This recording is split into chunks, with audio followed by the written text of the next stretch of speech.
Hello दोस्तों, कैसे हो आप सभी। आशा करती हूँ आप सभी स्वस्थ होंगे। मैं आप सभी का अपने चैनल हिंदी क्लासेस में बहुत बहुत स्वागत करती हूँ। तो भाई आज हम करने जा रहे हैं प्रगतिवाद। ठीक है, इससे पहले कि मैंने आपको क्लासेस प्रोवाइड करवा दी है, प्लीज़ आप मेरे चैनल पर जाके विजिट कीजिए, आपको सारी क्लासेस मिल जाएगी।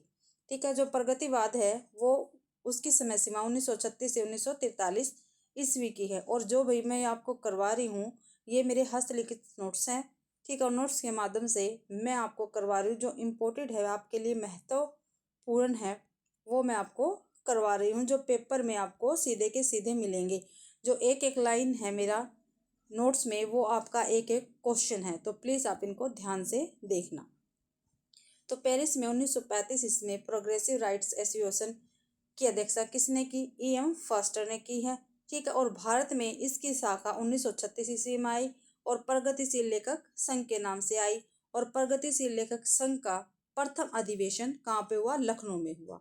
ठीक है, और इसकी अध्यक्षता किसने की? तो मुंशी प्रेमचंद्र जी ने की भाई। ठीक है क्या भाई, देखते दोबारा। प्रगतिवाद की समय सीमा 1936 से 1943। पेरिस में 1935 ईस्वी में प्रोग्रेसिव राइट्स एसोसिएशन की अध्यक्षता किसने की? E.M. फॉस्टर ने की। ठीक है, फॉस्टर ने की है। और भारत में 1936 ईस्वी में इसकी शाखा आई प्रगतिशील लेखक संघ के नाम से, और इसका प्रथम अधिवेशन लखनऊ में हुआ। और इसकी अध्यक्षता किसने की? मुंशी प्रेमचंद्र जी ने की भाई। ठीक है, और ये क्या है? प्रगतिशील क्या है? मार्क्सवाद को ग्रहण किया जाता है। इसमें प्रगतिशील काव्य है, इसकी विशेषता मार्क्सवादी विचारधारा है। इसमें सामाजिक यथार्थवाद को दिखाया गया है, पूंजीवादी व्यवस्था का विरोध है, शोषितों के प्रति सहानुभूति है, राष्ट्रीय चेतना है, राजनीतिक चेतना है, नवीन दृष्टिकोण है, भाषा लोक जीवन के निकट है, प्रतीक कम हुए हैं, अभिधात्मक शैली में है, ग्राम प्रकृति भी हुई है, अकाल पर भी इसमें क्या है? लेख लिखे गए हैं या काव्य लिखे गए हैं। प्रेम का वर्णन भी इसमें हुआ है। किसमें भाई? प्रगतिवाद में हुआ है। ये प्रगतिवाद की क्या है? विशेषता है। और इसमें से सीधे तौर पे क्या है? पेपर में पूछा जा सकता है क्या? फिर से देखते हैं इसकी विशेषता। मार्क्सवादी विचारधारा है, इसमें सामाजिक यथार्थवाद हुआ है, पूंजीवादी व्यवस्था का विरोध हुआ है, शोषितों के प्रति सहानुभूति है, राष्ट्रीय चेतना है, राजनीतिक चेतना है, नवीन दृष्टिकोण है, भाषा लोक जीवन के निकट है, प्रतीक कम हुए हैं, अभिधात्मक शैली में है, ग्राम प्रकृति का भी इसमें वर्णन हुआ है, अकाल पर भी क्या है? काव्य लिखे गए हैं, और प्रेम का वर्णन भी प्रगतिवाद में हुआ है भाई। तो आगे है जो प्रगतिवाद के महत्वपूर्ण कवि है वो है। और भाई ये जितने भी कवि मैं आपको करवा रही हूँ ये सभी क्रम से हैं। ठीक है, और इनकी रचनाएं भी क्या है? सभी क्रम से ही है। तो आप प्लीज इनको ऐसे ही याद करना, ऐसे ही क्रम से इनकी रचनाओं को याद करना। ठीक है, तो पहले कवि है हमारे प्रगतिवाद के केदारनाथ अग्रवाल। ठीक है, ब्रज में उपनाम क्या है इनका? बालेंदु। ठीक है, ब्रज भाषा में किस नाम से लिखते थे? बालेंदु नाम से ये लिखते थे कविताएं। और देश विदेश की प्रमुख कविताओं का अनुवाद किया है इन्होंने देश विदेश की कविताएं के नाम से। किसने? केदारनाथ अग्रवाल ने। और केदारनाथ अग्रवाल को ही केन का कवि कहा जाता है। और केन क्या है? एक नदी का नाम है भाई। ठीक है, और जो इनकी एक काव्य रचना है अपूर्वा, उनके लिए इनको साहित्यिक अकादमी पुरस्कार मिला था। ठीक है, केदारनाथ अग्रवाल का ब्रज में क्या उपनाम? बालेंदु। ठीक है, देश विदेश की प्रमुख कविताओं का अनुवाद किया है इन्होंने देश विदेश की कविताएं के नाम से। और इनको केदारनाथ अग्रवाल को केन का कवि कहा जाता है। और जो इनकी काव्य रचना है अपूर्वा काव्य संग्रह, उनके लिए इनको साहित्यिक अकादमी पुरस्कार मिला था भाई। ठीक है, और प्रथम कृति केदारनाथ अग्रवाल की है युग की गंगा। कौन सी? युग की गंगा। काफी बार पेपर में पूछी जाती है। युग की गंगा किसकी है? केदारनाथ अग्रवाल की। अब जो इनकी रचनाएं हैं वो क्या है? सभी क्रम से दे रखी है, तो प्लीज आप इनको क्रम से ही ध्यान में रखना। तो पहली है युग की गंगा, इनकी प्रथम काव्य रचना है 1947 ईस्वी की। युग की गंगा के बाद नींद के बादल है, तीसरी है लोक और आलोक, फिर है फूल नहीं रंग बोलते हैं। ठीक है, और उसके इसके लिए जो केदारनाथ अग्रवाल है उसको सोवियत लैंड नेहरू पुरस्कार मिला था भाई। क्या मिला था? सोवियत लैंड नेहरू पुरस्कार मिला था। फूल नहीं रंग बोलते हैं ये किसकी कृति है? केदारनाथ अग्रवाल की है। ठीक है, फिर आग का आईना, ये भी केदारनाथ अग्रवाल। फिर इसके बाद छठी है गुल में मेहंदी, सातवीं है पंख और पतवार। फिर है बम्बई का रक्तस्नान। क्या है? बम्बई का रक्तस्नान।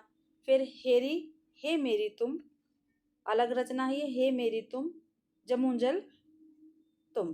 तो ये अपनी पत्नी की याद में इन्होंने दो काव्य रचनाएं लिखी थी, हे मेरी तुम और जमुंजल तुम। तो अपनी पत्नी की याद में ये लिखी थी। फिर मार प्यार की थापे, फिर कहे केदार खरी खरी। ठीक है। अपूर्वा साहित्यिक अकादमी पुरस्कार मिला अपूर्वा को, ऊपर भी मैंने आपको बताया है। जो सिलाए तोड़ते हैं, आत्मगन, बसंत में प्रसन्न हुई पृथ्वी। तो ये सभी 16 की 16 रचनाएं किसकी है? केदारनाथ अग्रवाल जी की है। एक बार फिर से इनका जल्दी जल्दी इसको रिपीट करते हैं। युग की गंगा प्रथम है भाई इनकी काव्य कृति। नींद के बादल, लोक और आलोक, फूल नहीं रंग बोलते हैं, इसके लिए सोवियत नेहरू पुरस्कार मिला। आग का आईना, गुल में मेहंदी, पंख और पतवार, बम्बई का रक्तस्नान। ठीक है। हे मेरी तुम, जमुंजल तुम, ये इनकी पत्नी की याद में है। मार प्यार की थापे, कहे केदार खरी खरी, अपूर्वा, इसके लिए साहित्यिक अकादमी पुरस्कार मिला। जो सिलाए तोड़ते हैं, आत्मगंध, बसंत में प्रसन्न हुई पृथ्वी भाई। ठीक है। ये किसकी है? केदारनाथ अग्रवाल की है भाई। दूसरे हैं प्रगतिवाद के कवि नागार्जुन। कौन से हैं? नागार्जुन है। इनका प्रगति का सलाहकार पुरुष नागार्जुन को कहा जाता है। क्या भाई? प्रगति का सलाहकार पुरुष किसको कहा जाता है? नागार्जुन को कहा जाता है। और इनका मूल नाम क्या था नागार्जुन का? वेदनाथ मिश्र जी। ठीक है। काफी बार पेपर में पूछा जाता है। नागार्जुन का मूल नाम वेदनाथ मिश्र। ठीक है। ये इनका मूल नाम है भाई। और नागार्जुन नाम स्वयं ने दिया था। ठीक है। इनका मूल नाम था वेदनाथ मिश्र और इन्होंने अपना ही नाम नागार्जुन नाम इन्होंने अपने आप को ही दिया था भाई। ठीक है। फिर ये यात्री उपनाम से रचना करते थे। ठीक है। जो नागार्जुन है वो यात्री उपनाम से क्या है रचना करते थे? किस भाषा में करते थे? संस्कृत और मैथिली में ये यात्री उपनाम से क्या है भाई रचना करते थे। और खड़ी बोली में पहली कविता है इनकी नागार्जुन की राम के प्रति। क्या है भाई? राम के प्रति। और साहित्य अकादमी पुरस्कार मिला है पत्रहीन नगनगाज। ये हमारे नागार्जुन की रचना है और मैथिली भाषा में ये रचना है। पत्रहीन नगनगाज काफी बार पेपर में पूछी गई है इसकी और भाषा इसकी काफी बार पूछी गई है। इसको साहित्यिक अकादमी पुरस्कार मिला है नागार्जुन को इस रचना के लिए। और ये मैथिली भाषा में है पत्रहीन नगनगाज। यह तो नागार्जुन साहित्य का मैनिफेस्टो है। किस रचना को कहा जाता है? प्रतिहिंसा ही स्थायी भाव है।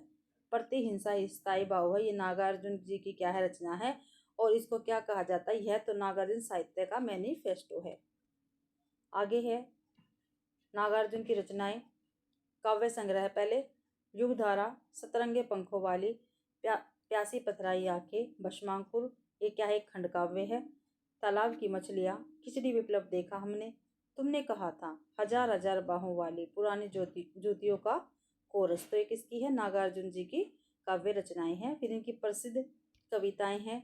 यह दंत्रित मुस्कान, अकाल और उसके बाद, पांच पूत भारत माता के, पाषाणी, बादल को गिरते देखा है, सिंदूर तिलकित भात, कृपलदास, हरिजन गाथा। ये किसकी है भाई? सारी नागार्जुन की क्या है? काव्य संग्रह है और उनकी कविताएं हैं। ठीक है भाई। और नागार्जुन के विषय में मैंने आपको बता दिया है। अगला है शिव मंगल सिंह सुमन भाई। ठीक है। ये भी हमारे प्रगतिवाद के ही कवि हैं, शिव मंगल सिंह सुमन। काव्य संग्रह इनका झिल्लोल, प्रलय सर्जन, विश्वास बदलता ही गया, मिट्टी की बारात, वाणी की व्यर्था, पर आंख नहीं भरी, हम पक्षी उन्मुक्त गगन के, विंध्य हिमाचल, जीवन के गान। ये क्या है? कि काव्य संग्रह है। चिल्लोल प्रलय संग्रह, प्रलय सर्जन, विश्वास बदलता ही गया, मिट्टी की बारात, वाणी की व्यर्था, पर आंख नहीं भरी, हम पंछी उन्मुक्त गगन के, विंध्य हिमाचल, जीवन के गान। ये किनकी है काव्य रचनाएं? शिव मंगल सिंह सुमन की ये काव्य संग्रह है भाई। ठीक है। फिर इनकी प्रसिद्ध रचनाएं हैं। हम पंछी उन्मुक्त गगन के, हम पंछी उन्मुक्त गगन के, एशिया जाग उठा है, जल रहे हैं दीप, जलती है जवानी, गुनिया का यौवन, कलकत्ते का अकाल, चल रही कुदाल, प्रलय और सर्जन।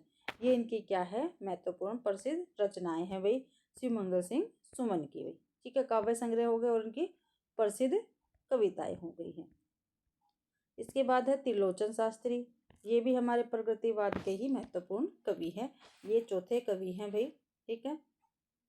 तो मूल नाम इनका क्या था? वासुदेव सिंह, ठीक है, पूछे जाते ये मूल नाम क्या था? वासुदेव सिंह। आप सभी को मैं बार बार मैं कह रही हूँ, जो मेरे नोट्स है उसकी एक एक लाइन में एक एक क्वेश्चन, तो प्लीज़ आप इनको ध्यान से कीजिए और शुरू से लेके अंत तक मेरी क्लास जरूर देखिए, ठीक है। और मुक्ति बोध ने इनको क्या कहा है? अवध का किसान कहा है। किसको? त्रिलोचन शास्त्री को। किसने कहा है? मुक्ति बोध ने। पूछा जाता है पेपर में, अवध का किसान त्रिलोचन जी को किसने कहा है? तो मुक्ति बोध ने कहा है। अवधि की कीर्ति कौन सी इनकी? अमूला है, ठीक है। त्रिलोचन जी की अवधि की कीर्ति कौन सी? अमूला है, ठीक है। और सोनेट में रचना करने वाले प्रथम कवि कौन है? त्रिलोचन जी हैं। कौन है? त्रिलोचन जी है, ठीक है। और 14 लाइनों का क्या होता है? सोनेट होता है। और सोनेट में रचना प्रथम किसने की थी? त्रिलोचन शास्त्री ने की थी। और उनका प्रथम संग्रह कौन सा है? धरती है। काफी बार पेपर में पूछा जाता है, धरती काव्य संग्रह है त्रिलोचन शास्त्री का। फिर इनकी रचनाएं हैं। धरती काव्य संग्रह है ये। गुलाब और बुलबुल, दिगंध, ताप के ताए हुए दिन, शब्द, अर्धान। फिर अर्धान के बाद आएगा तुम्हें सौंपता हूँ, उस जनपद का कवि, फूल नाम है, फूल नाम एक, कहनी भी कुछ कहनी। ये किसकी है भाई? त्रिलोचन जी के काव्य संग्रह है। क्या है भाई? त्रिलोचन जी के काव्य संग्रह है। धरती, गुलाब और बुलबुल, दिगंत, ताप के ताए हुए दिन, शब्द, उस जनपद का कवि हूँ, अर्धान तुम्हें सौंपता हूँ, फूल नाम एक, अनकहनी भी कुछ कहनी। अब इसके बाद है रागे राघव, ठीक है। ये भी क्या है? प्रगतिवाद के महत्वपूर्ण कवि है। पूरा नाम त्र्यंबक वीर राघवाचार्य। आख्यान काव्य है इनके अजय खंडर, मेधावी, पांचाली, ठीक है। ये आख्यान काव्य है भाई इनके, रागे राघव के। और पूरा नाम त्र्यंबक वीर राघवाचार्य है। फिर उन्होंने मुक्तक काव्य भी लिखे, पिघलते पत्थर और राह के दीपक। वैसे तो इनके काफी सारे, लेकिन जो यहाँ पे महत्वपूर्ण है हमारी परीक्षा के लिए, वो इन नोट्स में आपको मिलेगा भाई, ठीक है। आगे हैं रामधारी सिंह दिनकर। कौन है? रामधारी सिंह दिनकर है। रामधारी सिंह दिनकर को भाई, ये भी देखो प्रगतिवाद के कवि हैं हमारे, ठीक है, प्रगतिवाद के कवि हैं, ठीक है। इनको रामधारी सिंह दिनकर को समय सूर्य कहा जाता है। क्या कहा जाता है? समय सूर्य कहा जाता है। अनल कवि भी कहा जाता है, राष्ट्र कवि भी कहा जाता है, जनतंत्र का नाम, ठीक है। मैं इनकी क्या जनतंत्र का नाम क्या है? इनकी काव्य रचना है। इन्होंने इसमें लिखा है सियासन खाली करो की जनता आती है। ये सबसे फेमस पंक्ति है और काफी बार पेपर में पूछी जाती है, ठीक है। और ये जनतंत्र का जन्म, ठीक है, इस रचना से ली गई है, सियासन खाली करो की जनता आती है। और रामधारी सिंह दिनकर की ये क्या है? पंक्तियां रहेगी भाई। फिर इनको ज्ञानपीठ पुरस्कार मिला। किस पे मिला? उर्वशी पर मिला, ठीक है। उर्वशी पर मिला। उर्वशी क्या है? काव्य रचना है, ठीक है। किसकी है? दिनकर जी की है, ठीक है। साहित्य अकादमी पुरस्कार मिला। संस्कृति के 4 अध्याय, ठीक है। ये भी किसके है? संस्कृति के 4 अध्याय किसके है? दिनकर जी की है। और इस पर साहित्यिक अकादमी पुरस्कार मिला है इनको। और इसकी संस्कृति के जो 4 अध्याय, इसकी भूमिका लिखी है नेहरू जी ने। किसने लिखी है? नेहरू जी ने इसकी भूमिका लिखी है। फिर है भाई 1935 रेणुका, ठीक है। मैंने क्रम से ही लिख रखे हैं, आप इसको वैसे ही याद करना। रेणुका, हुकार, रसवंती, द्वंद गीत, कुरुक्षेत्र, सामधेनी, रश्मिरथी, नीलकुसुम, दिल्ली, हारे के हरिनाम, धूप और धुआं, नीम के पत्ते, इतिहास के आंसू, उर्वशी, परशुराम की प्रतीक्षा, भारत चीन युद्ध पर आधारित है। जो परशुराम की प्रतीक्षा काव्य संग्रह है वो भारत और चीन युद्ध पर आधारित है भाई। आत्मा की आंखें, ये क्या है? दिनकर जी की काव्य, दिनकर जी के काव्य हैं भाई। रेणुका प्रकाशन वर्ष 1935। रेणुका के बाद हुकार, फिर रसवंती, द्वंद्वगीत, कुरुक्षेत्र 1946 ईस्वी, सामधेनी 1947 ईस्वी, रश्मिरथी 1952 ईस्वी, ठीक है, ईस्वी है। नीलकुसुम है, दिल्ली है। हारे के हरिनाम, धूप और धुआं, नीम के पत्ते, नीम के पत्ते, इतिहास के आंसू, उर्वशी का प्रकाशन 1961 ईस्वी, परशुराम की प्रतीक्षा 1963 ईस्वी। और परशुराम की प्रतीक्षा में भारत चीन युद्ध पर क्या है? ये आधारित है। फिर है आत्मा की आंखें भाई। ये हमारे भाई प्रगतिवाद के क्या है? कवि हो, सॉरी, हाँ, प्रगतिवाद के ये कवि हो गए हैं। भाई मैंने आपको प्रगतिवाद के बारे में बता दिया है, ठीक है। नोट्स के माध्यम से मैंने आपको प्रगतिवाद करवाया है, जो इसके महत्वपूर्ण कवि है, जो महत्वपूर्ण बातें हैं वो मैंने आपको करवा दी है, ठीक है भाई। आशा करती हूँ आप सभी को मेरी क्लास पसंद आई होगी। अगर आप सभी को मेरी क्लास पसंद आती है तो प्लीज़ मेरी क्लास को लाइक कीजिए, ज़्यादा से ज़्यादा शेयर कीजिए, और कमेंट तो करना आप बिल्कुल भी ना भूलें। वैसी से मुझे समझ में आता है, मुझे पता लगता है कि भाई आपको मेरी क्लास पसंद आई है या नहीं, ठीक है। और भाई मेरा चैनल नया है तो प्लीज़ इसको सब्सक्राइब ज़रूर करें। मेरी क्लास देखने के लिए आप सभी का बहुत बहुत धन्यवाद।